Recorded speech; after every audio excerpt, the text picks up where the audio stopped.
اللہ الرحمن الرحیم وَإِذْ قُلْنَا ادْخُلُوا هَٰذِهِ الْقَرْيَةَ فَكُلُوا مِنْهَا حَيْثُ شِئْتُمْ رَغَدًا وَادْخُلُوا الْبَابَ سُجَّدًا وَقُولُوا حِطَّةٌ نَغْفِرْ لَكُمْ خَطَايَاكُمْ وَسَنَزِيدُ الْمُحْسِنِينَ۔ اور یاد کرو جب کہ ہم نے تم سے کہا تھا کہ داخل ہو جاؤ اس شہر میں اور پھر کھاؤ اس میں سے بافراغت جہاں سے چاہو جو چاہو، لیکن دیکھنا دروازے میں داخل ہونا جھک کر، اور کہتے رہنا مغفرت مغفرت، تو ہم تمہاری خطاؤں سے درگزر فرمائیں گے اور محسنین کو ہم مزید فضل و کرم سے نوازیں گے۔ بنی اسرائیل کے صحرائے سینا میں آنے اور تورات عطا کیے جانے کے بعد حضرت موسیٰ علیہ السلام کے زمانے میں انہیں جہاد اور قتال کا حکم ہوا، لیکن اس سے پوری قوم نے انکار کر دیا۔ اس پر اللہ تعالیٰ نے ان پر یہ سزا مسلط کر دی کہ یہ 40 برس تک اسی صحرا میں بھٹکتے پھریں گے۔ اللہ تعالیٰ نے فرمایا کہ اگر یہ ابھی جہاد اور قتال کرتے تو ہم پورا فلسطین ان کے ہاتھ سے ابھی فتح کرا دیتے، لیکن چونکہ انہوں نے بزدلی دکھائی ہے لہٰذا اب ان کی سزا یہ ہے۔ فَإِنَّمَا مُحَرَّمَةٌ عَلَيْهِمْ 40 سَنَةً يَتِيهُونَ فِي الْأَرْضِ۔ سورہ مائدہ میں فرمایا اللہ تعالیٰ نے، یعنی ارض فلسطین جو ان کے لیے ارض موعود تھی وہ ان پر 40 سال کے لیے حرام کر دی گئی ہے۔ اب یہ 40 سال تک اسی صحرا میں بھٹکتے پھریں گے۔ اس عرصے میں حضرت موسیٰ علیہ السلام کا بھی انتقال ہو گیا اور حضرت ہارون علیہ السلام کا بھی۔ اس عرصے میں ایک نئی نسل پیدا ہوئی اور وہ نسل جو مصر سے غلامی کا داغ اٹھائے ہوئے آئی تھی وہ پوری کی پوری ختم ہو گئی۔ غلامی کا یہ اثر ہوتا ہے کہ غلام قوم کے اندر اخلاق و کردار کی کمزوریاں پیدا ہو جاتی ہیں۔ صحرا کے زمانے میں جو نسل پیدا ہوئی وہ صحرا ہی میں پروان چڑھی، وہ اور ایک آزاد نسل تھی جو ان کمزوریوں سے پاک تھی اور ان میں ایک جذبہ تھا۔ بنی اسرائیل کی اس نئی نسل نے حضرت موسیٰ علیہ السلام کے خلیفہ یوشع بن نون، تورات میں ان کا نام یشوع آیا ہے، کی قیادت میں قتال کیا اور پہلا شہر جو فتح ہوا وہ اریحا تھا۔ یہ شہر آج بھی جریکو کے نام سے موجود ہے۔ یہاں پر اس فتح کے بعد کا تذکرہ ہو رہا ہے کہ یہاں یاد کرو جب کہ ہم نے تم سے کہا تھا کہ اس شہر میں فاتح کی حیثیت سے داخل ہو جاؤ اور پھر جو کچھ نعمتیں یہاں ہیں اس سے متمتع ہو، خوب کھاؤ پیو، لیکن شہر کے دروازے سے سجدہ کرتے ہوئے داخل ہونا، مراد یہ کہ جھک کر سجدہ شکر بجا لاتے ہوئے داخل ہونا۔ ایسا نہ ہو کہ تکبر کی وجہ سے تمہاری گردنیں اکڑ جائیں۔ اللہ کا احسان مانتے ہوئے گردنیں جھکا کر داخل ہونا۔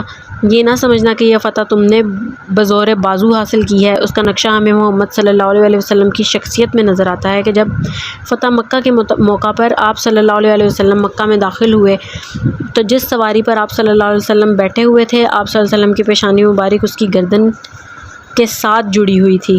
یہ وقت ہوتا ہے جب کہ ایک فاتح تکبر اور تعالی کا مظاہرہ کرتا ہے، لیکن بندہ مومن کے لیے یہی وقت تواضع کا اور جھکنے کا ہوتا ہے۔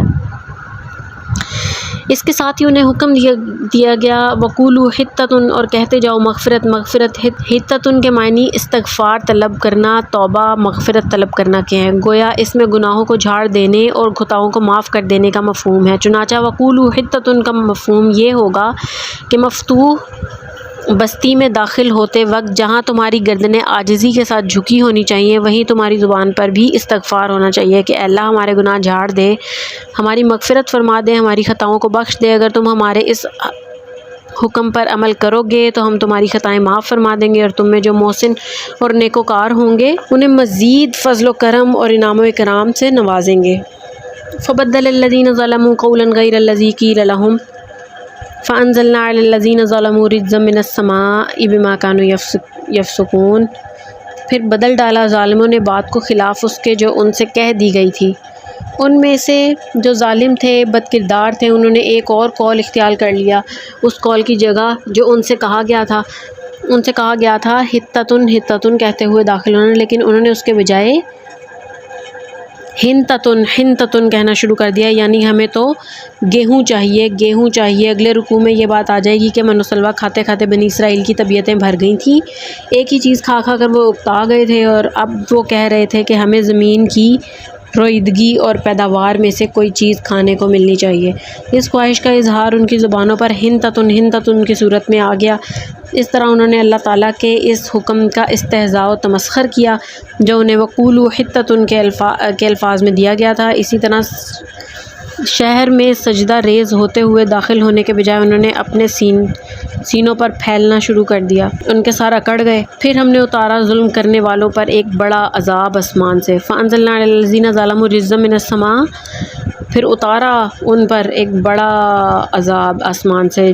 جن ظالموں نے اللہ تعالیٰ کے حکم کا استہزاء و تمسخر کیا تھا ان پر آسمان سے ایک بہت بڑا عذاب نازل ہوا۔ تو رات سے معلوم ہوتا ہے کہ اریحن شہر میں پہنچنے کے بعد انہیں طاعون کی وبا نے آ لیا، اور جنہوں نے یہ حرکت کی تھی وہ سب کے سب ہلاک ہو گئے بما کانوا یفسقون، بسبب اس نافرمانی کے جو انہوں نے کی۔ یہ ان نافرمانیوں اور حکم عدولیوں کی سزا تھی جو وہ کر رہے تھے۔